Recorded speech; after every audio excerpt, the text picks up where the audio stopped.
Good afternoon, everyone. Welcome to today's Pedestrian and Bicycle Information Center webinar. We're glad you're here. We are continuing the PBIC Health and Transportation webinar series today with part 2, which is going to focus on partnerships between health and transportation agencies and really talking about agency structures that allow for and really prioritize collaboration. What we're going to talk about through the course of this series, things like data integration, prioritizing projects, policy change, none of that's really possible if we don't first have really strong partnerships and collaboration between the agencies that do this work, specifically health departments and transportation agencies. So that's what we're here to talk about today. And you're going to hear from an excellent panel about the work that they've done to really prioritize collaboration and partnership, and really some actionable items that you'll be able to take forward in the work you're doing to prioritize health in transportation planning.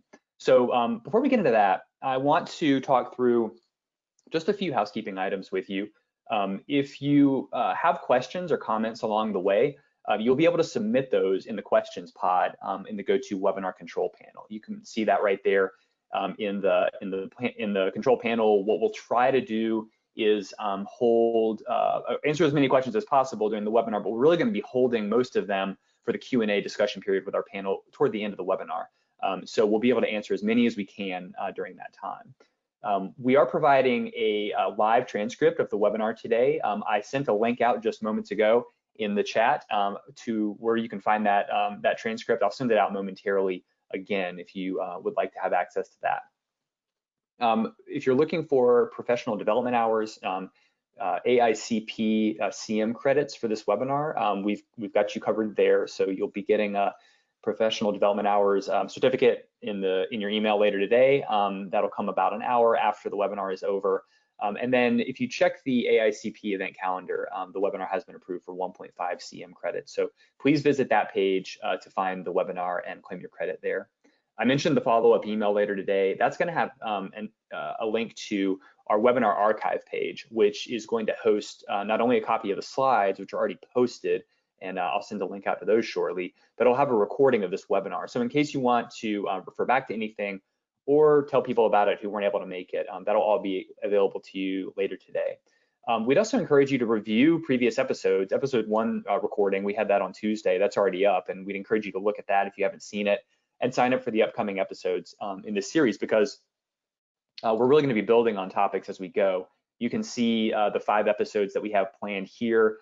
Today, we're obviously on part 2. We have 3 more coming, all about how we can do a better job connecting health and transportation work.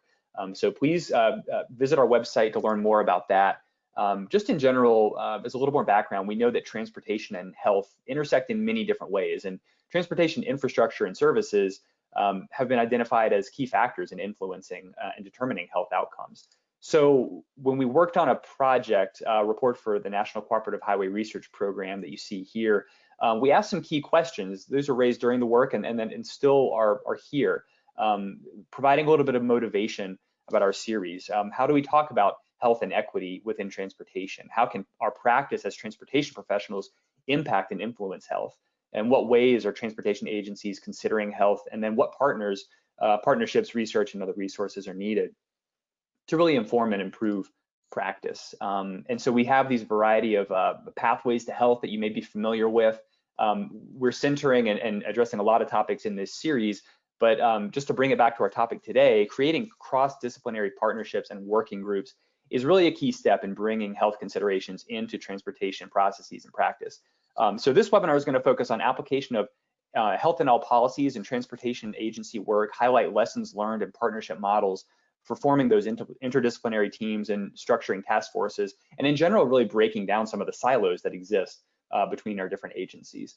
So I have the pleasure now to introduce what is going to be an excellent panel group of professionals to talk to you about some of these issues on hand. First, serving as our moderator today is Sagar Shah, who is the Manager of Planning and Community Health at the American Planning Association. In this role, he creates tools, training, and educational materials to help local planning practitioners integrate health and equity into their planning practice. In his more than 15 years of academic and professional career, he has worked in multiple applied research, community-based research, and basic research projects. Sagar's research interests include investigating the role planners play in creating healthy communities with an emphasis on health equity, and he's a national leader on this topic. We're very lucky to have Sagar with us today. I'd also like to introduce Karma Harris, who's a public health consultant with the National Association of Chronic Disease Directors and currently serves as both the Healthy Communities and Walkability Lead. With these roles, she leads the Walkability Action Institute and the Reaching People with Disabilities Through Healthy Communities projects for NACDD. And she works with a collective total of 74 local, regional, and state project participant locations throughout the US. She especially enjoys the overlap between physical activity, active transportation, built design, and disability inclusion, and holds the general belief that when communities are built for everyone, no one gets left out. We're also joined by Sarah Shaughnessy, who is the Built Environment Specialist for the Richmond City Health Department, where she investigates the impact of neighborhood design on health equity and chronic disease prevention. And through her work, she's been involved in various initiatives, including Vision Zero, Safe Routes to School, comprehensive and transportation planning, and expanding access to green space. Katie Guthrie is with us as well. Katie is a senior transportation planner with over 20 years of local, county, and regional experience and is passionate about improving health outcomes by expanding our active transportation networks. For the city of Loveland, Katie works to advance the art of transportation planning for people of all ages, incomes, and abilities. Over the past 8 years, she has joined forces with teenagers to develop their understanding of transportation and to amplify their voices. And finally, we're joined by Ryan Dussel, who has been a transportation planner with the North Front Range MPO in Northern Colorado for 4 years. He manages many of the agency's bicycle and pedestrian planning initiatives and volunteers as a bicycle ambassador for the city of Fort Collins. And we're lucky to have this panel here today. I don't want to get in the way too much more of what they have to say. They've got a lot of important information to share. So I'm going to turn things over right now to Sagar Shah to kick things off. And Sagar, I'm sending you the screen right now. So when you pull up your slides, I'll be able to let you know. We see them now. Please go right ahead whenever you're ready. Yeah, perfect. Thank you, Dan. You can hear me okay, right? Yes, definitely. Perfect. First of all, thank you to Pedestrian Bike Information Center for inviting me to moderate this excellent session or panel. As Dan mentioned, my name is Sagar Shah and I work at American Planning Association. Before we hear the 4 great speakers and their main presentation, I'll just take about 5 to 7 minutes to talk about the work American Planning Association has done related to health and transportation. So as Dan mentioned in my bio, I manage the planning and community health program at APA, where we develop tools, education materials, provide technical assistance to communities, etc., mainly to help our members who are local planners to integrate health and equity into their planning practice. Here are some of the examples of the projects we have worked on. Typically, we have worked on active living projects, food systems planning, health in all policies approach, health impact assessments. Recently, we have been working on environmental health, climate change, rural health, etc. So wide range of projects, all connected with built environment and health. We usually use like 3 mechanisms to work on projects. The first one is doing like applied research, where we look into gray literature, academic literature, and then talk with members, partners, experts, etc., and then create guidebooks, tools for planners to address a specific aspect into their planning practice.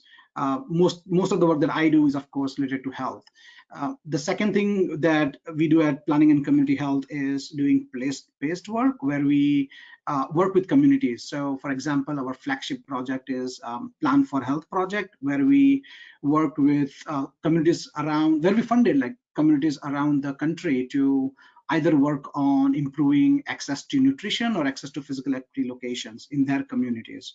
So we work with them to do that. And the third is sort of creating educational courses, modules, training, etc., and then providing technical assistance and support to our members. An example here is basically we just completed a 4-part educational module on helping planners cite early care and education facilities like daycare centers on sites that would prevent exposure of harmful chemicals to children, basically. So basically preventing children from polluted air, water, soil. So these are sort of three mechanisms that we use to work on projects. The next slide is heavy, so it always takes time to move. Yeah, okay, here. Now talking about like built environment and health, in 2017, we did a project where we identified 5 key domains through which planners can influence health, and those you see on the screen. Environmental exposures, emergency preparedness, social cohesion, which consists of also housing and economic development, and then food systems planning, and of course, active living, which is the topic of discussion today. And we further divided these domains into subdomains. And for example, active living, as you see, is divided into active transportation, recreation, traffic safety. We just explained, the report was all about explaining the connection of how planners can play a role in each of these domains. I would like to bring attention to the domain 4, which is emergency preparedness. And one of the domain that is infectious disease. And it was interesting because this report came out in 2017, and at that time we were really struggling in terms of having this as a subdomain of emergency preparedness. And finally we decided, well, it's important planners do play a role when there is an outbreak of infectious diseases, and we are glad that we did that, because considering that we are in the midst of pandemic, it just shows how important the role of planners and the work of you all is in tackling this epidemic. Dan already mentioned this. I'm preaching to the choir. Maybe you all know the connections between transportation and health. Main 3 threads are air pollution, traffic crashes, and physical activity. But I would like to just reiterate the importance of equity and having equity lens and working towards equitable health outcomes, equitable communities, just communities, and just how we can all collaborate together to move towards that goal. That should be the North Star of our work. So just emphasizing the importance of equity in all the work at the intersection of transportation and health.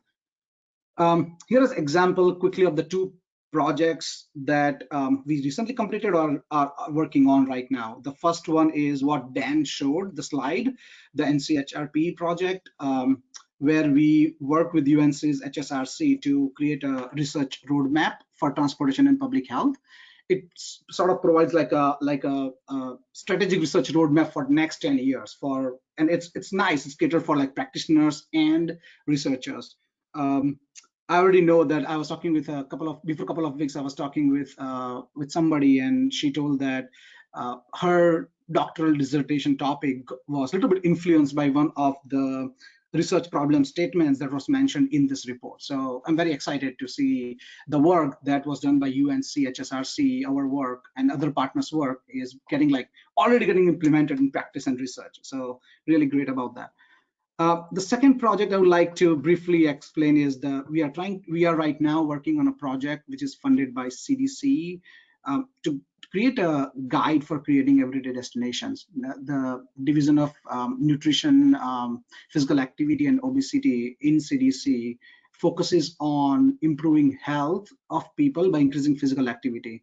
And this is done through creating more, you guys may already know, creating more activity-friendly routes to everyday destinations.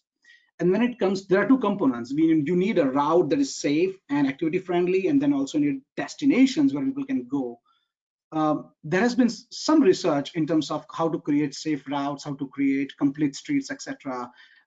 There is some gap when it comes to creating everyday destinations, especially in small communities and rural communities.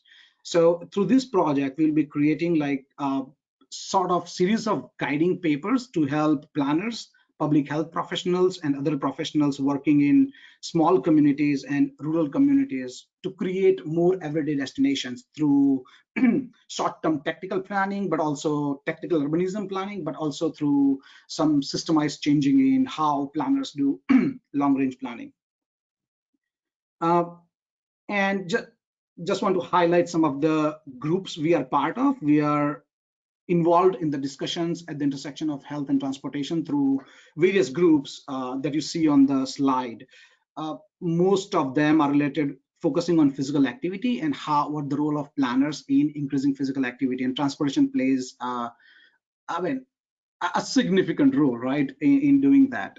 So whether it's PAPRAN, which is the Physical Activity Policy Research and Evaluation Network, Physical Activity Alliance Group, National Academies Group, to sort of create community support for physical activity, or TRB Committee on Transportation Health. We are either a part of the committee or we are regularly part of the discussions when it comes to connecting the transportation and health research with practice, because there is some gap and it needs to be filled. And my last slide, I won't take much time, would really emphasize thinking about the topic today to work together, right? We all in different city departments across cities work on creating, helping people, creating healthy communities. And we are part of an initiative called Joint Call to Action to Promote Healthy Communities, which is an initiative by 8 national organizations that you see on the slide to help create healthy communities. And we have created 4 guiding principles to help local practitioners from different sectors to come together and try working together to create healthy communities, because it's very important. Can't emphasize enough of the importance of working beyond transportation, going beyond our regular comfort zone to create healthy communities.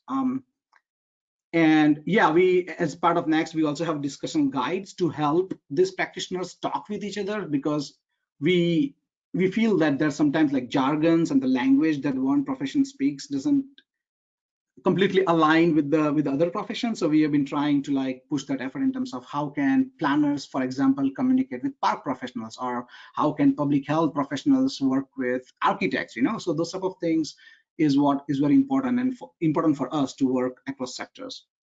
So yeah, that was my last slide. With that, I will just again say thank you to PBIC, and would hand it over to Karma Harris from National Association of Chronic Disease Directors to talk about her work on Walking Action Institute, and then some work in Colorado and Virginia. Over to you, Karma. All right, just want to do a sound check. Can you hear me okay? Yep, sounds great. All right, perfect.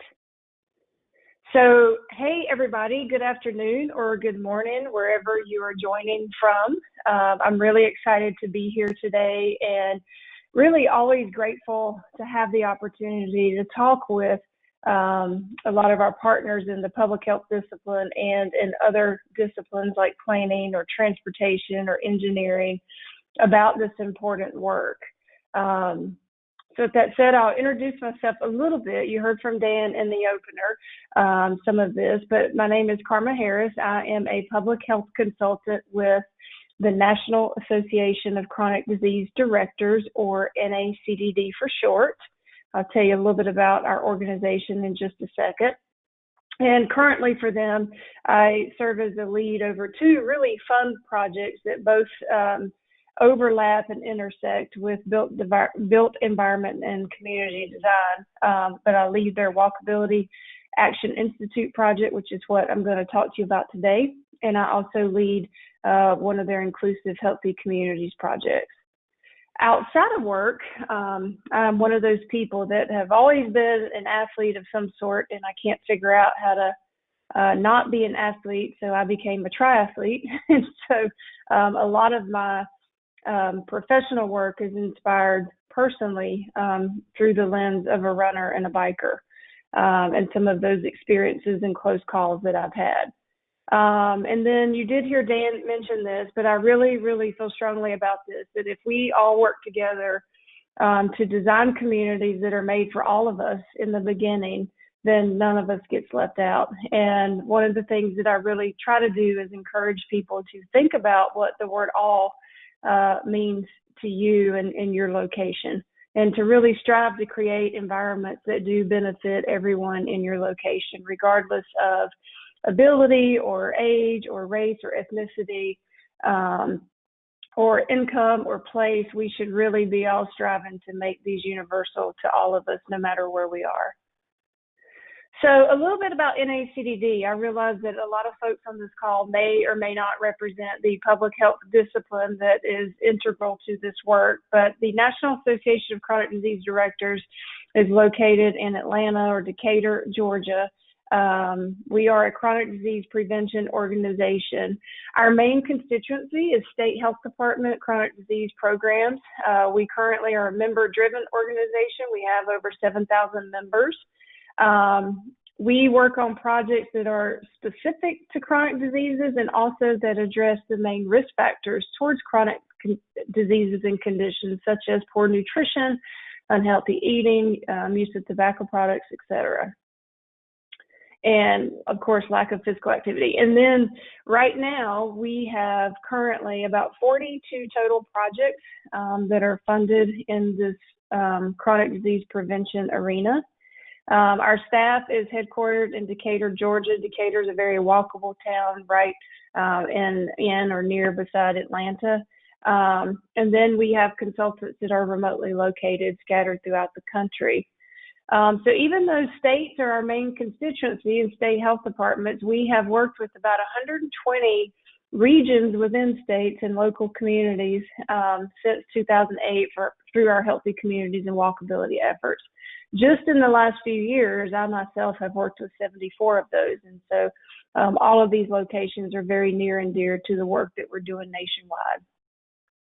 At the end of the day, we really want to be the go-to organization for all things chronic disease prevention. And we want to step outside the box and both raise the bar at the same time at doing that particular work. And so part of that really includes us also being in this conversation about active transportation and rethinking how we design communities and redo transportation reform so that people can be more active. So that leads me to talk about this project. I really love this project. It's called the WAI project for short, but it's officially named as the Walkability Action Institute, and it is funded in partnership with the CDC Division of Nutrition, Physical Activity, and Obesity. They really are a partner, even though they are the funder. A lot of times you can't say that your funder is a partner, but in the case of this project, they really are a great partner to us, and we're really excited to be one of the organizations that they work with. So you may hear me call it the WAI for short as I'm talking, but the WAI project was really designed around the 2015 release of the Surgeon General's call to action to promote walking in walkable communities. We were really designing this course to occur with its first rendition at the same time that this was released in 2015. So if you haven't seen that or read that, you should, but it really involves us thinking about how to work with green space and parks and rec and media and individuals and work sites and families and healthcare professionals and persons with disability and other organizations that can really help us get a better picture of how to do this work the right way. And so we're really excited to integrate a lot of these tenets and really excited to still promote this call to action. This course is also built around, a lot of you have probably seen this, the Community Preventive Services Task Force recommendations on built environment approaches. And if you haven't read that, I would encourage you to, but it all boils down to these two charts here for us. These types of interventions and strategies with PED bike transportation system interventions and land use and environmental design interventions, we are really promoting this content in our course. When our teams attend our course, and you'll learn more about that, we are hoping that they will include these types of strategies on their action plans. And these are the outcomes that we're after. And we really think that these outcomes really do get at the changes that we want to see. Additionally, this project is one of the mechanisms that we use at NACDD to support CDC DMPAO's Active People Healthy Nation initiative, which is where we're all working together to help 27 million Americans level up their physical activity. So we're really excited to be part of that and promote that. And you'll see that logo on a lot of things that we do. And so at the end of the day, NACDD, this project is really driven by this statement, but all communities and states should be designed to support physical activity and active transportation for all people. And I've already said this once just since presenting, but really consider who the word all means to you and how well you're doing at including every aspect of that word into everything that you do. And then maybe also look for ways that you could do better. And that's sort of how we like to set up this course and start talking about this project and this important work. So this course is kind of built around a couple of things. One is what we already know. And so we do know that walking is easy and affordable for most Americans, but we also know that not everyone can walk, and the way that we walk varies. And so even though we call this the Walkability Action Institute, we really should think about using a different word. And the word that comes to mind to me that I like using the most is movability, because we all do move in different ways, and we should be able to move to our everyday destinations without any problem, whether we might be a wheelchair user or we might choose to walk, we might choose to bike, we may choose to take transit. So we really want to encourage people to think about walkability in terms of movability. And we know that the best active community examples are ones that are accessible and inclusive for everyone, for people with various abilities and disabilities, no matter where we are and where we live and what our zip code is. We really need to consider that lens. We also know that the more walkable and movable communities, they're also healthier, they're happier, and they're more economically vibrant. And we know that that is really important as well. So we get the why of all of this based on what we know, but we always have the question, we understand the why, Karma, but what about the how? And so the how is really the premise of this WAI project, the Walkability Action Institute project. We realize that everyone is on a spectrum here, and we are really trying to help transition those that come to our course from the why of why improving walkability and movability is important to the how of how we put these changes into motion. And we know that at any given point, any of us sitting in that room, even on the different teams, we may be at different points along this continuum or this spectrum. And so our goal is really just to move people a little bit more to the right, to the how side, from the left, from the why side. And so somewhere in between, we're hoping that our course, our WAI, will help move people a little bit more to the right. And we also know that making states and communities more healthy, more walkable, movable, and active is not just a public health problem. It involves our friends in transportation planning and other diverse groups. We realize that we can't do it alone. We know we have to embrace our friends in other disciplines. And we also know what we bring to the table. And so we try to have these conversations in this course. And they're often really fun and enlightening conversations. And so because of that, this course really does take an interdisciplinary approach. So if I just look at the public health arrow here, I realize that my discipline is one of many that have a stake and a say in making the community more walkable and more movable. We also agree that transportation and planning, elected officials, economic and community developers, parks and rec, public housing, public transit, and there's a host of others that really belong on this slide, and there's just not room to include everyone. But we all can find a way that we can contribute in a very important way to this work. And so with our course, we actually hold a competitive RFA period each year, or at least up until this year we did, where we invite interdisciplinary teams to form a team comprised of these different disciplines and to apply to receive travel stipend to attend our course. We don't even give grant money. And when you see some of our outcomes, you'll be scratching your head sometimes like I do about why people apply without grant money. But we believe that this is an action-oriented course, that when they come here and we provide them with the funds if they're selected to come and attend the course, that they're going to leave with information and tools and resources way more valuable than the money. And so in our course, we do require a public health representative to be a required member of the team, a transportation representative, a planning rep, and an elected official.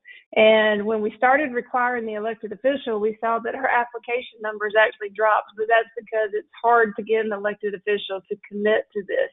And those that do, we realize they're more shovel ready, and those are the folks that we want in the room. And this past year, we did require them to involve someone from their state health department for their state physical activity and nutrition program to serve on their team as sort of an additional state expert advisor. And then they got bonus points if they also included a state DOT rep to sort of serve in that co-state expert advisor role. So we realized when we put all of these teams and all these individuals in the room that we've got anywhere between 75 and 100 people. We all do different things. We all have different philosophies about this work. And the whole goal of this course is an action-oriented approach to help bringing all of this together and really showing us how we can work together and make these important changes. And so since this project started back in 2015, this year we are in our 6th year.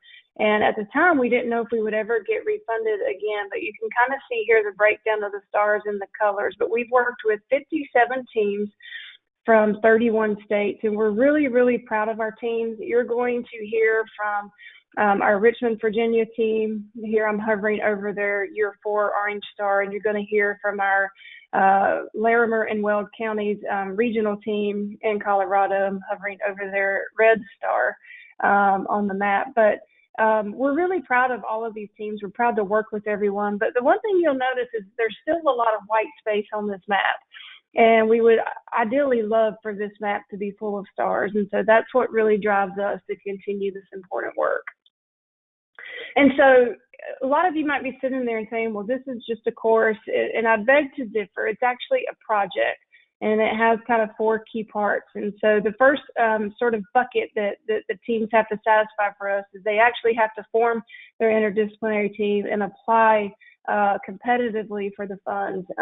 They do have to designate a team lead, and the rule is that the public health or the planning person serves as the team lead, and they serve as my point of contact throughout the project.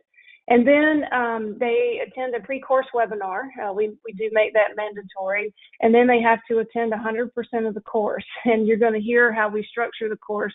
And to be honest, I don't have really any problems with people participating because we try to make it so fun that they want to participate.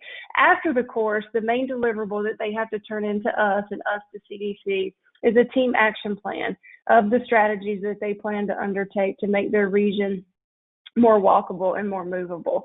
They also then join an alumni network, a national WAI alumni network, where they do a peer community of practice call run by myself and another faculty member. And then we also try to follow their outcomes over time. And we really want to make the case that this work is important. With minimal investment, we can do really big things.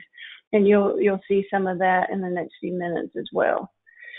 This course integrates a lot of learning methods. Basically, if you can think of a learning method that's not included, please email me and I'll include it, because I really like to keep a lot of variety and keep my participants moving and guessing throughout their 4 days. It's built around a 3-night, 4-day model. We'll do traditional types of learning with PowerPoint and lecture. We integrate team action planning, large and small group discussions. We do, I'm using air quotes now, speed dating about specific topics that are relevant to this work. And sometimes those topics are purposely uncomfortable when we're really talking about how do we address racial inequities in this work? How do we address redlining and gentrification? And we have some of those conversations in a safe space that are often hard to talk about. We do expert panels. We'll do discipline roundtable discussions where we get all the public health people at one table, the transportation engineers at one table, and we really explore what's my role in this and how can I be open to the other disciplines in helping me do this work. The thing that I love most about this course is that we do applied outdoor learning. We actually take people outdoors, rain or shine, and we do walk audits and scavenger hunts, and we do activities that require us to use public transit and to help us orient around. Because this course has been held in Decatur, Georgia, we take advantage of the Atlanta MARTA system. And if we take this course on the road, we obviously will look for similar places so that we can integrate a similar learning experience. We integrate pre and post course activities that people can take advantage of in the early morning or in the evening that still relates to the content. So at any time they can do an early morning walk of a different walk audit route, or they can participate in a targeted happy hour discussion. And even my favorite is the drinking and drawing session, where over a couple of beers they can redesign a street. And the best part is that it always looks great and it costs no money. So to redesign their street on paper. So that's always fun. If you look at this slide here, this is about every topic that we cover in our 4 days. And I don't need you to worry about reading every bullet, and it probably feels overwhelming.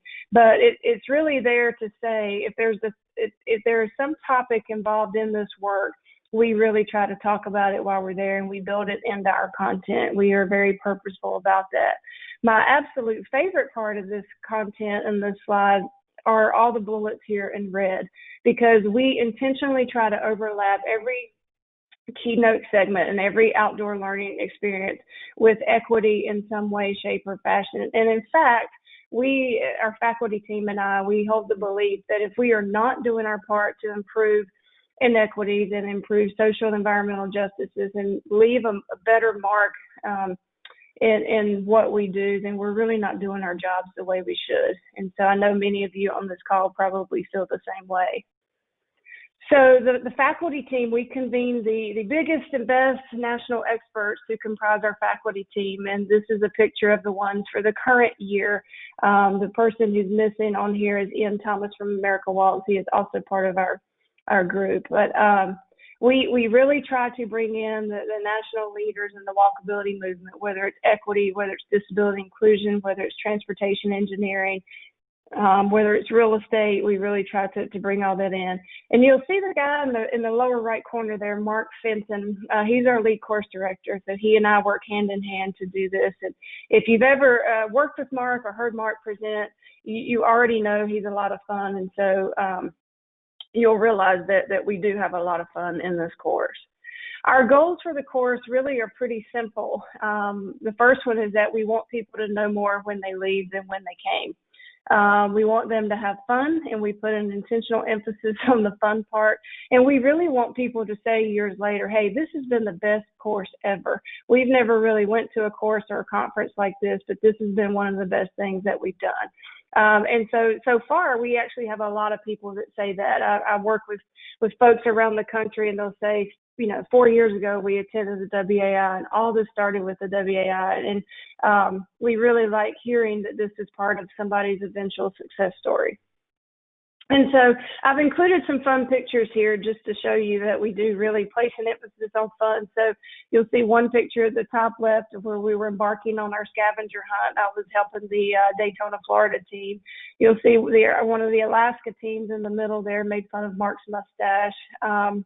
One of my Washington teams took a fun picture that they still use to this day in front of a Georgia whiskey truck.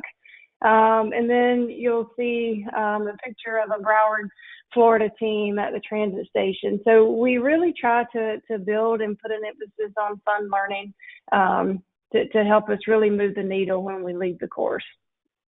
And so some of the outcomes, I track this each year for all of the 57 teams. And it's hard because there's a lot of teams and there's one of me. But so the data that I'm about to show you is updated through the first 4 cohorts. I still got to work on the 5th cohort. So it's a bit unofficial, but I'm in the process of updating that for the CDC. But as of today, where we stand is that the teams that have come through our course, in the first year was all state level teams, and then the years 2 through 6 is regional teams. They've achieved 81 new policies or plans, 48 new systems changes, 195 new environmental changes, and then 346 additional outcomes. It says new PSC outcomes. It should say non-PSC outcomes, but we realize that not every great outcome can fit nicely into a policy system or environmental change bucket, so we call them non-PSC outcomes. We've had 7 new tools and 11 new resources developed. So all of these are the 6 categories of outcomes that I track on the progress reports. And so all total, right now, that puts us at 688 sustainable outcomes that wouldn't have happened without this course. And that doesn't include the 87 additional outcomes that a lot of teams are reporting that they just haven't achieved yet, but they're presently working on. This is one of my favorite lines here, because one of the questions that I ask our teams is how much actual dollars have you leveraged to do this work? And so far, what we've gotten in through voluntary self-report progress reports is over $267 million that they've leveraged to do the work. And when I look at the funds that the CDC has given us, they've given us a little over $1.3 million over 5 years to put this project on. And if you do the math, this gives us a project ROI in terms of how we're managing the project for CDC of a 198-to-1 ratio. So in terms of a return on investment ratio. So we are really, really excited about that. And as much as we want to take credit for that, we can't, because it's really the teams that we've brought in that are doing such amazing work. And those teams have reported just under a 47 million reach across those 31 states. So that's another number that we're extremely proud of. And so I just want to spotlight 2 states, because you're going to hear from 2 or 3 of our speakers from our regional teams from the state of Virginia and Colorado. And so in spotlighting Virginia, they attended the first year when it was state level teams only. They've achieved 2 policy plan changes. They're currently working on a bunch more. They've reported about 20 non-PSC outcomes. The main one is that they have developed and sustained a statewide WA model in the state of Virginia that they're replicating, and that's going really well. So far, they have reached over 500,000 Virginians.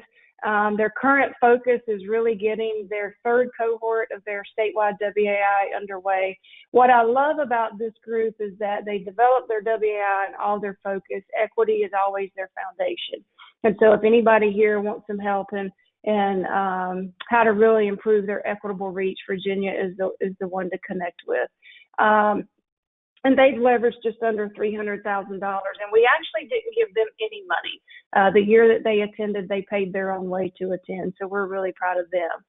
And you're going to hear from Sarah O'Shaughnessy, who's our team lead in Richmond, Virginia. They were part of our 2018 year 4 cohort. They have done some really good work in complete streets and Vision Zero and bike ped master plans. I'm not going to go into that because I don't want to steal her thunder, but she's amazing. You're going to love hearing from her. And then in our spotlight of our Colorado state example, they've achieved 5 policy plan changes. These have been statewide level plans. Statewide policy plans are very hard to accomplish, and the fact that they've done 5 speaks volumes. They've integrated 2 state level systems changes within their Department of Health. And when you're working with state level government, that's not always easy. 8 additional non-PSC outcomes, 1 developed resource that actually won a Congress for New Urbanism award. So really proud of them for that. They still have some outcomes in progress, but their reach so far has been 5.8 million Coloradoans. I don't know if that's an actual word, but I made it up if it's not. And then we gave them a total of $6,770 as their team travel stipend for 2015, which is when they attended. And they've leveraged over $34 million to implement this work throughout the state of Colorado. So their project ROI, just on the finances alone, but not on the actual work on the ground, but comes out to being a 5,035-to-1 project ROI for us. And so we're really excited about the work that they've done. And finally, you will also hear from our Larimer and Weld counties folks, Ryan and Katie.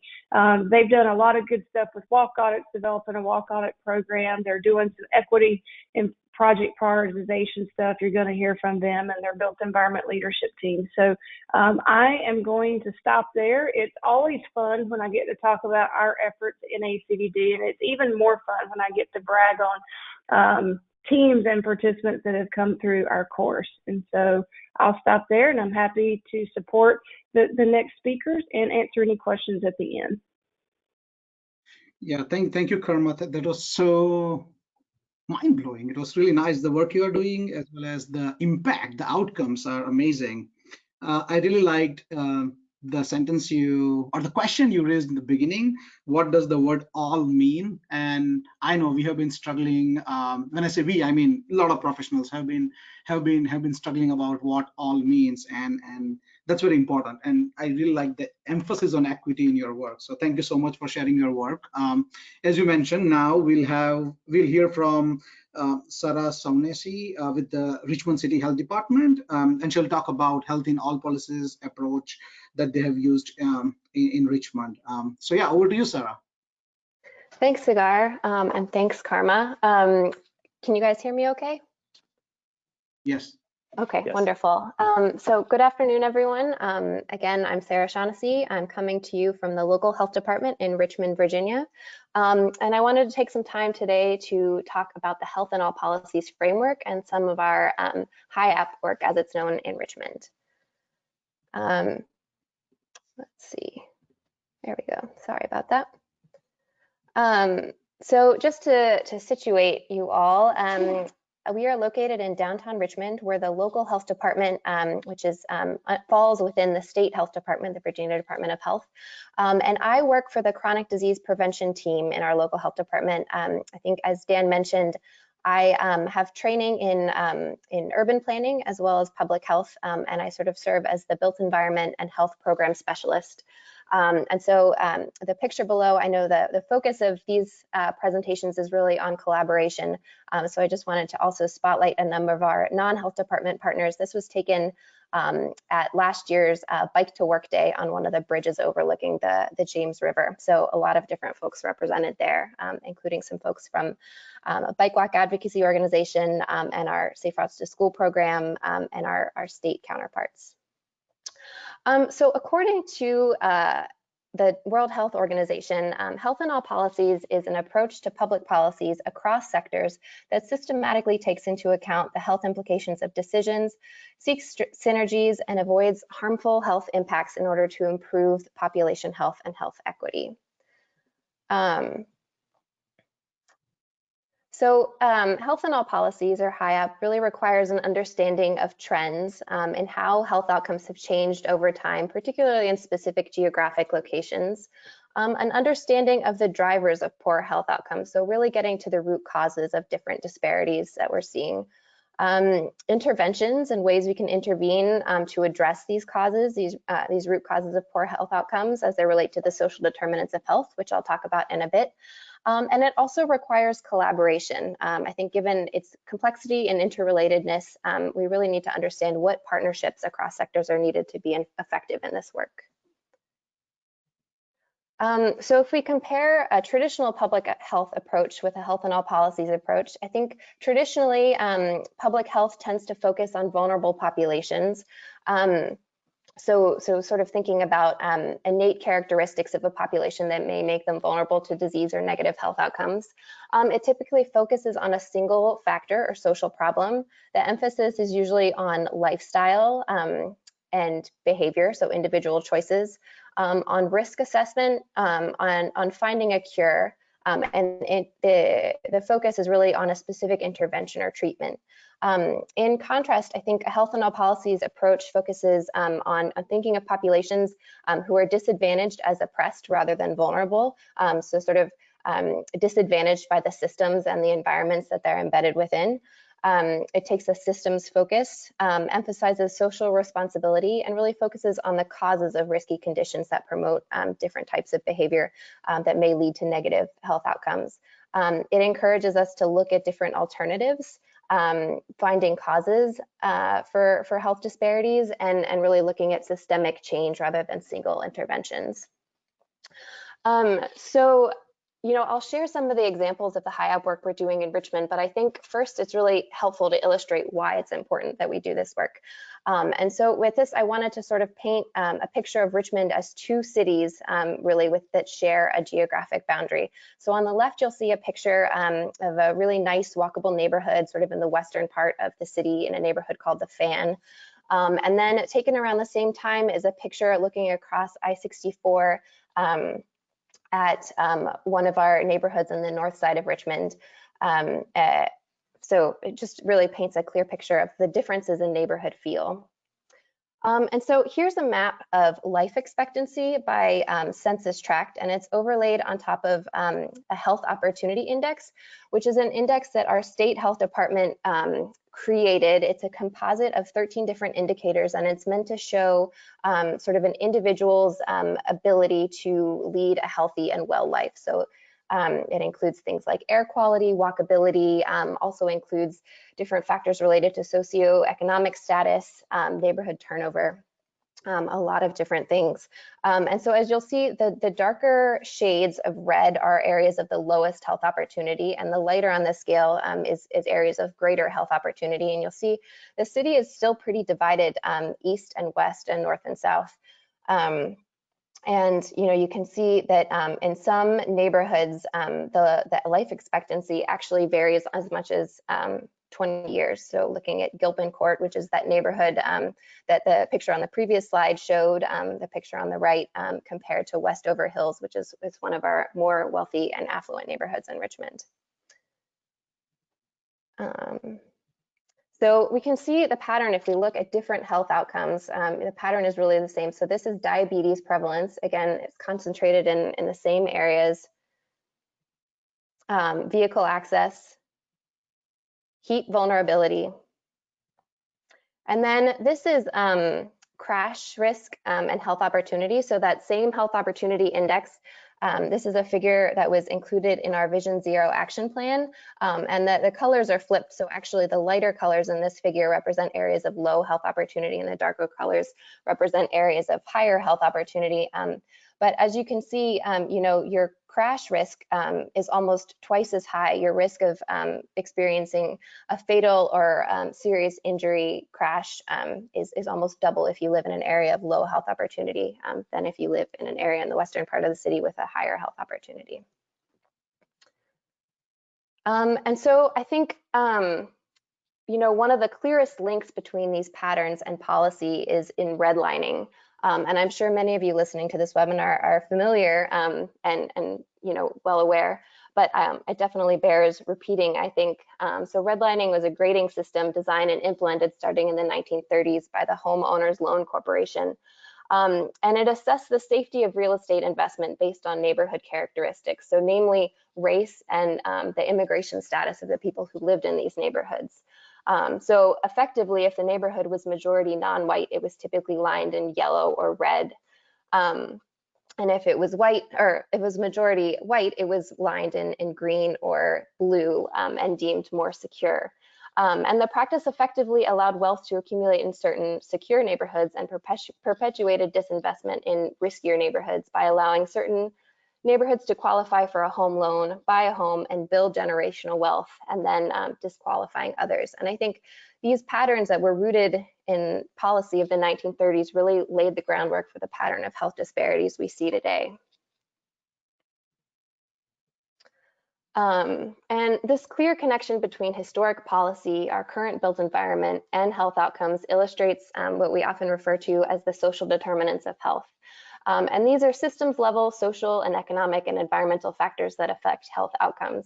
So research is now clear that healthcare and our genetics really only account for 40% of the factors related to early death and mortality and morbidity. And the remaining 60% are social and environmental factors and individual behaviors that are shaped by these social and environmental factors. And so these social determinants of health, if we look at the chart here, include an array of factors. Looking at just neighborhood and physical environment, they include housing, transportation, safety, parks, playgrounds, walkability.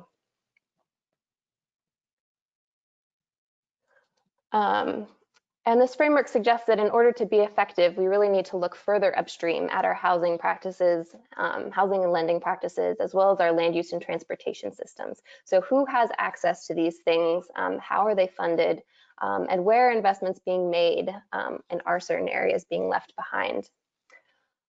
We can also have a greater impact if we focus our work at the systems level. So this figure here is what's known in public health theory as the health impact pyramid. And essentially it categorizes our public health interventions into different categories ranging from counseling and education at the top to socioeconomic factors down at the bottom. And we can see that, greater individual effort is required at the top. So really putting the onus on the individual. And it typically has the smallest impact when we think about the health of the population as a whole. And then if we focus our efforts at the bottom, it requires less effort on the individual and typically has the largest impact. So, in Richmond, we're really trying to focus at the bottom, focusing on issues of poverty, education, housing, and transportation. As sort of the population health experts. But this systems level work really involves sectors and partners beyond the traditional public health field. And so I wanted to share some of the examples of the collaborative health and all policies work that we're doing. So first, I wanted to talk about our Green Team initiative. So earlier this year, the Richmond mayor made a pledge to expand park access so that every Richmond resident was within a 10-minute walk of a city park. And so the process involved bringing together a team, a multidisciplinary team of public health experts, members of the parks community, members of the advocacy community, our sustainability office. So really multifaceted and lots of different folks working on the team. And our goal was to create or to identify new parcels, city-owned parcels that could be converted into neighborhood parks. And we focused particularly on areas sort of on the western side, or sorry, the eastern side of the city, areas of low health opportunity that are more vulnerable to the urban heat island effect, to climate change, that lack vehicle access. And so I think, the mayor recently announced that 5 new parks are going to be created on the south side, and I think it sort of exemplifies how changes in land use and related policies can improve the mental, physical, and social health outcomes associated with access to green space. So the next thing I wanted to talk about, and I know Karma mentioned this, was our Complete Streets Richmond work group or coalition.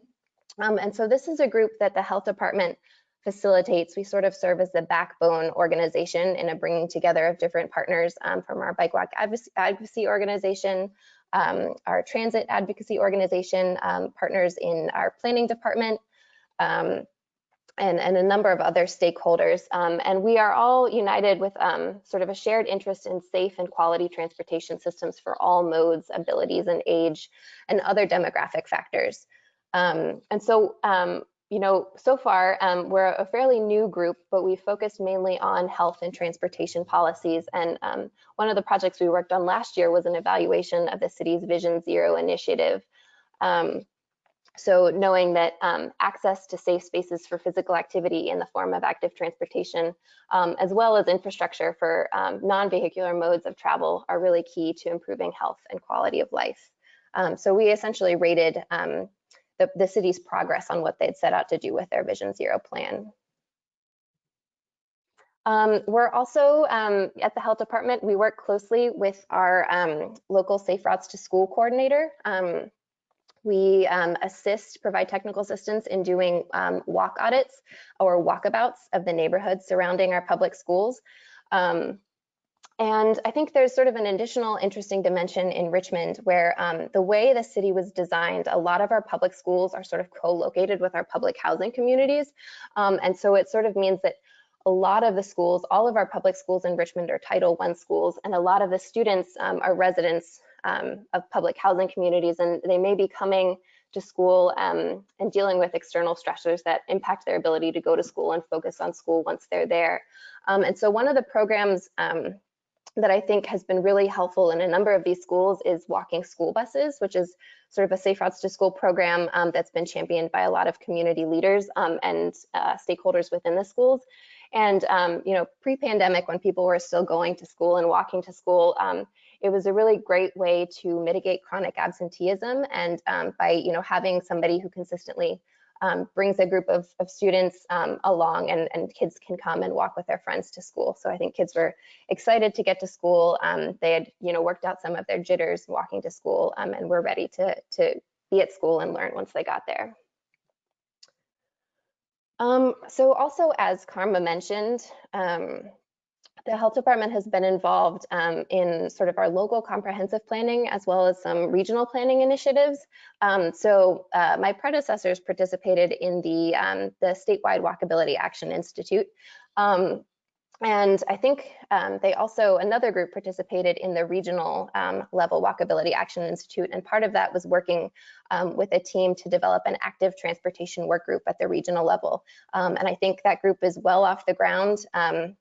One of the things that they sort of advise is the regional bike and pedestrian infrastructure plan, the updated plan. You know, we sort of serve to represent a public health perspective in different planning policies or different regional and local plans.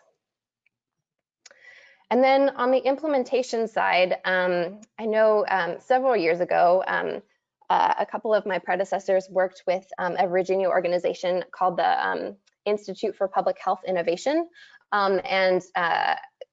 This is something that came out of that work, that health and all policies work. This is a checklist to sort of assess the health impact of different developments, and you know, could be folded into a comprehensive plan, or even you know, suggested or even mandated for development to really get at the impact that this will have on various facets of health and healthy living. So I was asking my colleagues if they had any sort of key takeaways from the health and all policies work that they do, and they really shared three things that stood out to me. The first is that social policy is health policy. You know, health is, you know, health is a fairly ubiquitous thing and related to so many different aspects of our life. And so when we make policy, it's inevitably going to come down to having health outcomes and health impacts. The second was really to address the cause of the problems we're seeing, not the symptoms. So getting to the root of health disparities and inequities. And then the last one was to work for health in each policy in order to achieve health in all policies. And I think sometimes we want to put a blanket approach on everything and sort of develop a resolution or a mandate that health should be considered in everything, when sometimes it's more appropriate to focus on a policy on a policy to policy basis and really make sure that we have quality policies to achieve outcomes in the whole. So that's all I have. Thank you. I'll pass it over to our fellow panelists in Colorado. Yeah. Thank you, Sarah. Thank you for your work. It was really nice, your focus on the root causes and then work on implementing systems change, which is the toughest part of any job. So thank you for your work. But as Sarah mentioned, now I will ask Ryan Dusil from the North Front Page Metropolitan Planning Organization and Katie Guthrie from City of Lowland to talk about their work on Built Environment Leadership Team in Colorado and their work on WAI. Thanks, Sagar. Appreciate it. Can you hear me? Yes. Great. Thank you. So, yeah, I'm Ryan Dussel, Transportation Planner with the North Front Range MPO. And Katie Guthrie and I will be talking about two separate but somewhat parallel groups working at the intersection of health and transportation in our region. And so to start, I'll start with the Northern Colorado, or NOCO, Bike and Ped Collaborative. And this is a group that began around 2008 as an ad hoc group to advance trail connectivity, specifically in Weld County, which is one county that makes up Northern Colorado.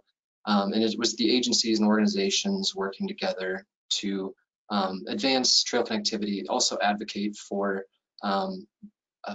trail connectivity and educate people on trail use for recreation, transportation, tourism, etc.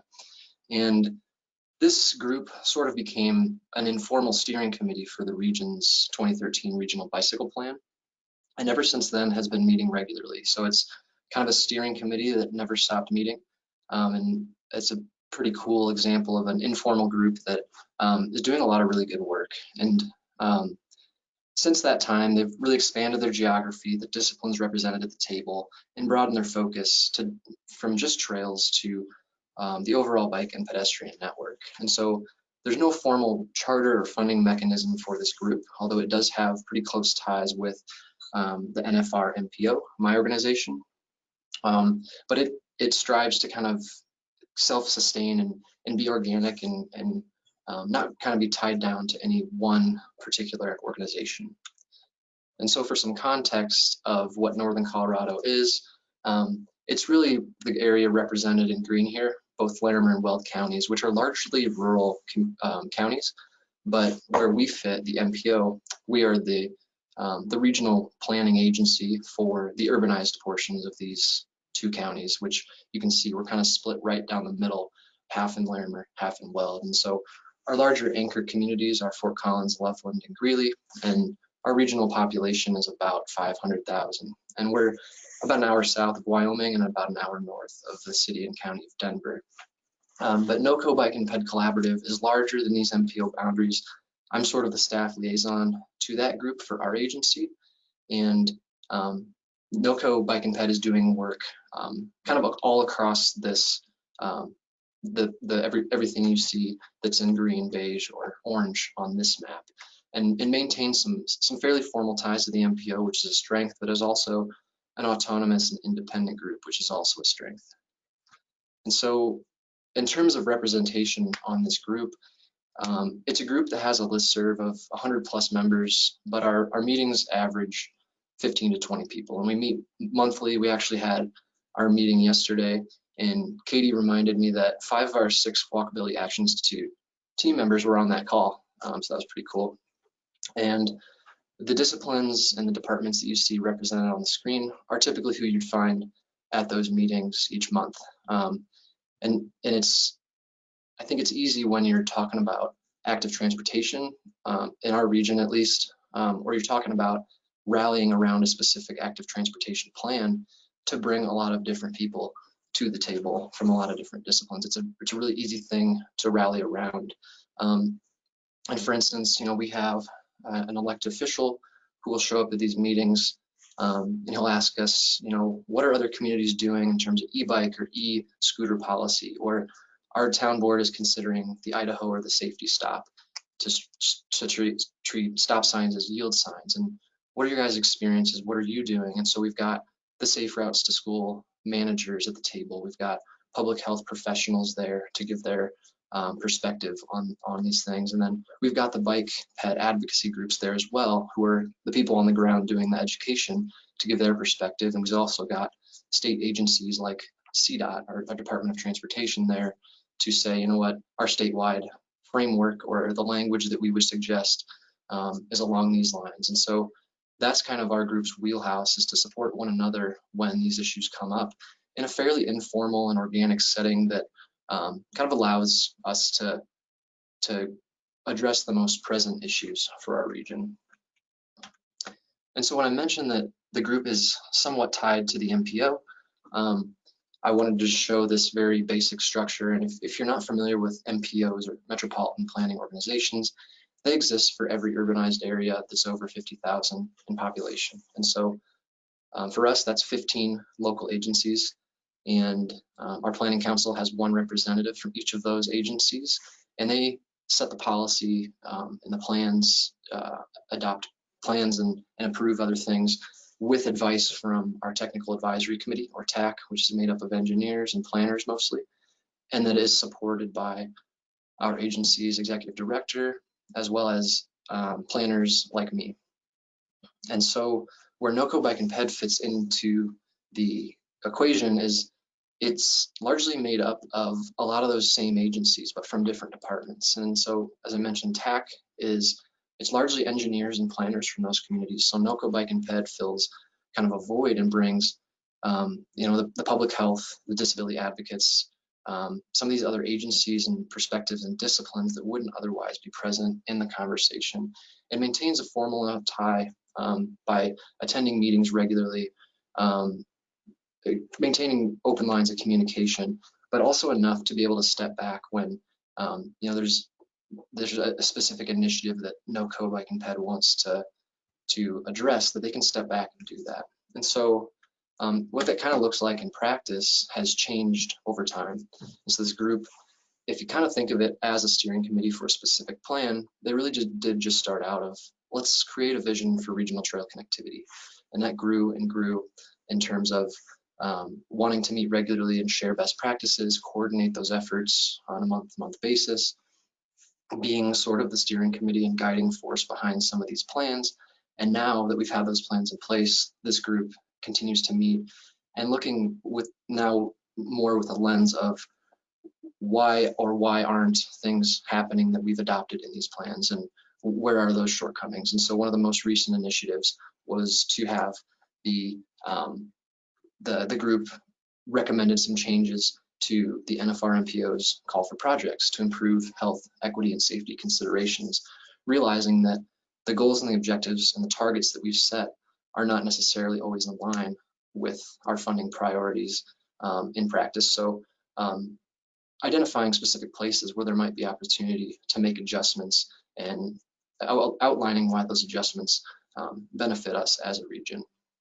And so that's where that somewhat formal connection to the MPO comes into play really well, but also maintaining enough autonomy to be able to kind of peel off and do these special events and initiatives that don't require any real concrete geographic boundaries. So a lot of these events listed up here that the group has hosted or plans to host have drawn people as far north as Cheyenne, Wyoming, or as far south as the Colorado Springs, which are each, you know, an hour and a half to 3 hours away. And I think I have highlighted here the Walkability Action Institute because for us, that was a turning point in honing in on what kind of events we want to host and how they align with our goals as a group.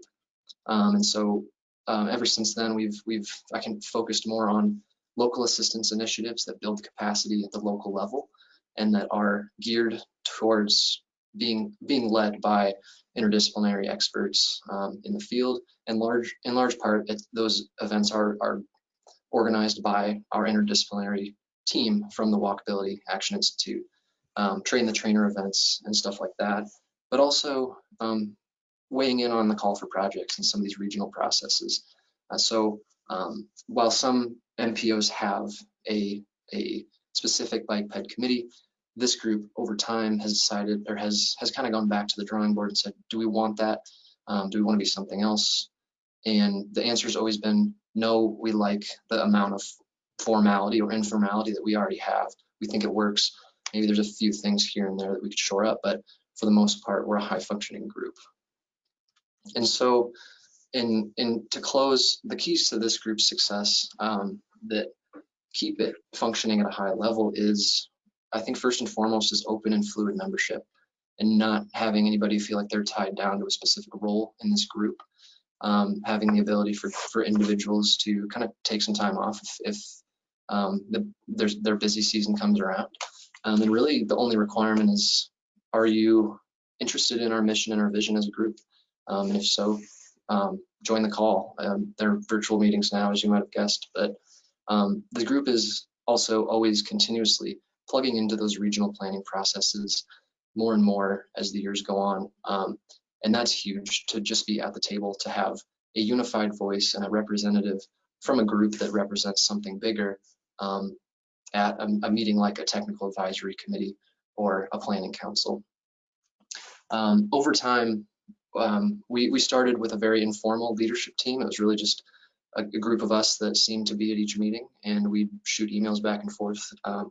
But since then, and with role changes and people leaving or dropping off, we found value in formalizing that leadership team, establishing roles, but not overcommitting anyone, and making sure that that leadership team is diverse in who's represented, the disciplines that are there, and sharing responsibilities.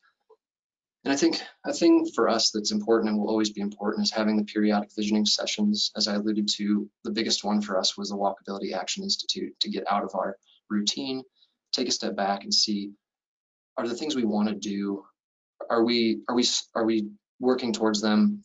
Is there something we can do to change to be more effective? And the answer was yes, and we created a really robust action plan and are working through it. And we have periodic facilitated discussions on our mission, vision, goals, objectives, and just basically how we operate. And I think a major takeaway from that has been, if it ain't broke, don't formalize it. For us, having the group be really organic and letting things happen. Striving for consensus decision making has been the key, but just developing some basic operating principles for those instances where the group maybe doesn't want to just do a walkout in town. It wants to actually influence the planning process at the regional level. So having a formal voting structure and a leadership team help in those respects. So pretty quick overall view, but a really effective group in our region, and something that Katie and I are both part of and proud to be on the leadership team. So from there, I will turn it over to Katie. Thanks, Ryan. Good afternoon, everyone. I'm Katie Guthrie, Senior Transportation Planner with the City of Loveland, and I'm going to present a second example of interagency collaboration here in Northern Colorado. It's the Built Environment Leadership Team. Next slide. So here's a little history. Looking at health in the built environment began in earnest in 2006 in this region, with healthy eating, active living work being done by Can Do, which was a community-based coalition with UC Health as its fiscal agent and Live Well Colorado as its funder. So funding for Can Do actually sunsetted in 2016, and that was the same year that Larimer County Department of Health and Environment created a Built Environment program. It is under this Built Environment program that the Built Environment Leadership Team was then established. So 2016, October, exactly 4 years ago. So the leadership team is one of 3 programs under the Built Environment program. And it is funded through June of next year with a CCPD grant. One important thing to note here is that the Built Environment Leadership Team membership came together quite quickly as a result of 10 years of Can Do's work here locally. So the good news is the formation of the leadership team didn't have to start from scratch. There was already a good group of folks aware of the terminology, aware of the impacts, aware of the intersection between the built environment and health outcomes, and they stepped up to be on and participate in the Built Environment Leadership Team. Next slide. So the leadership team has a multidisciplinary representation from across Larimer County. There are 12 members currently, and they represent the cities of Fort Collins and Loveland. They represent Larimer County. Ryan, my colleague, represents the North Front Range MPO. We also have community-based organizations as well as advocacy organizations. Although there's been some transition over the past 4 years in terms of representation on the leadership team, overall it's been a continuous core group of folks coming together monthly. One of the early things we did was create a comprehensive recruitment strategy, and this was developed with an awareness of how it can be hard for folks to make commitments and how over time our job duties shift, and we didn't want to leave the leadership team in the lurch. So we have looked to that comprehensive strategy in the past to fill slots, and I think we're gearing up probably to do that in early 2021 also. Next slide. So this map should look familiar. I borrowed it from my friend Ryan. So again, the light green area is all of Larimer County, Wyoming to the north, Boulder County to the south. So it is Larimer County that is the Built Environment Leadership Team's area of influence. And again, you can kind of see how the MPO fits in. It's that peachy, squarish shape in the middle. Next slide. So here's the Built Environment Leadership Team's statement of purpose. The leadership team will collaboratively work to educate, influence, and promote health and equity in policy and planning throughout Larimer County.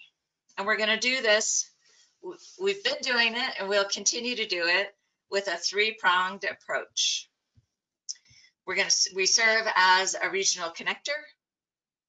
We leverage expertise to create a coordinated response. That's where we really lean on our multidisciplinary representation. And then we also strive for sustainability so that this work can live beyond the grant. That's always a challenge for this kind of work. Funding, who's going to fund it, how long the funding will last, and how to create sustainability in the effort beyond the funding. Next slide, please. So in Larimer County, the leadership team is really the main coordinating voice around health and built environment. Over these past 4 years, we have established ourselves as established awareness around this leadership team and its level of expertise. So as that coordinating voice, we act as an advisor, as an educator, as a convener, as a technician. Sometimes that's outreach, sometimes that's holding events, sometimes that's planning events where folks can come and learn. But in 2020, these roles have looked different due to COVID. It's interesting though, although it's looked different, I think that these roles have come together quite nicely through opportunities to write letters of support for various plans and policies. And it's been an interesting journey because, initially letters of support maybe seem a little soft, but I think that given the standing of the leadership team in the community, kind of as that coordinating voice, these letters of support turns out are meaningful and really carry some weight. So we've done 4 letters this year.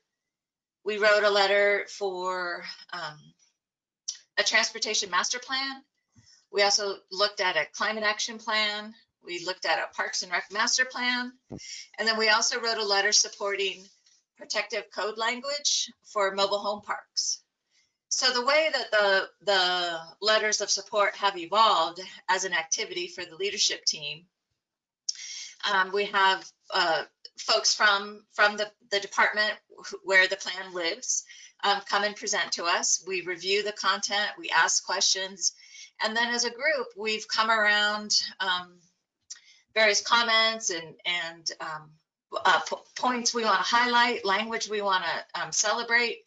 And it's through that iterative process amongst the leadership team that we write these meaningful letters of support. We have done 4, as I mentioned, and we have probably 3 or 4 pending. It's interesting. Here in northern Colorado currently, there are many comprehensive plans or general plans being updated. There are many transportation master plans being updated. So this has really evolved into a tremendous opportunity for the leadership team. Next slide, please. So this slide shows,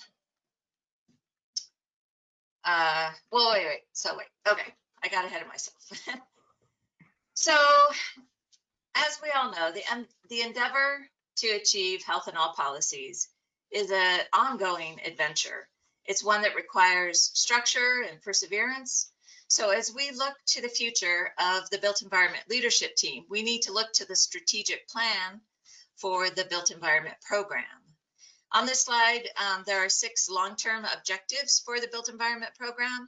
These were developed through stakeholder interview process last fall, and stakeholders included leadership team members as well as other partners and supporters across the county. So keep in mind, the leadership team is just one of 3 programs in the Built Environment Program. But since the Built Environment Program facilitates the leadership team, the Built Environment Program strategic plan is crucial for understanding how the leadership team is going to be sustained and how it can evolve. Next slide. So this slide shows the leadership team's strategic plan and its near-term objectives.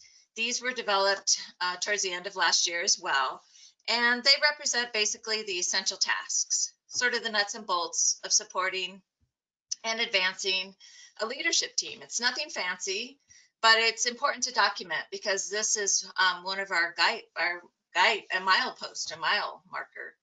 So we're going to work on membership. We're going to have fun-filled Zoom meetings, and we are going to continue to collaborate. The last bullet point is to seek permanent funding. As I mentioned before, this is an ongoing challenge. But right now, Larimer County is considering a permanent general fund option for the Built Environment Program. So if that comes to fruition and evolves as it should, then the Built Environment Leadership Team will indeed be sustained beyond June of 2021. Next slide. So to wrap up, this slide summarizes the 2 successful examples of interagency collaboration we just shared with you.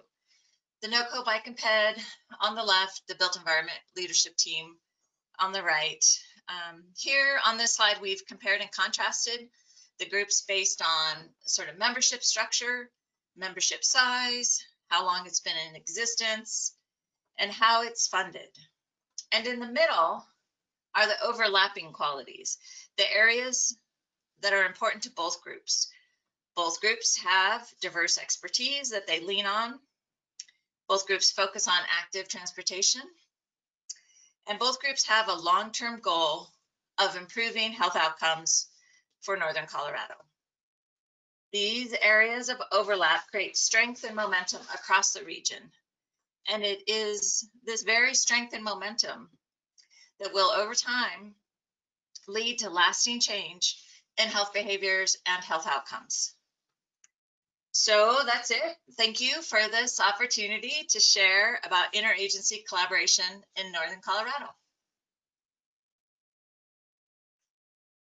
Thank you. Thank you so much, Ryan and Katie. I know we are almost to the end.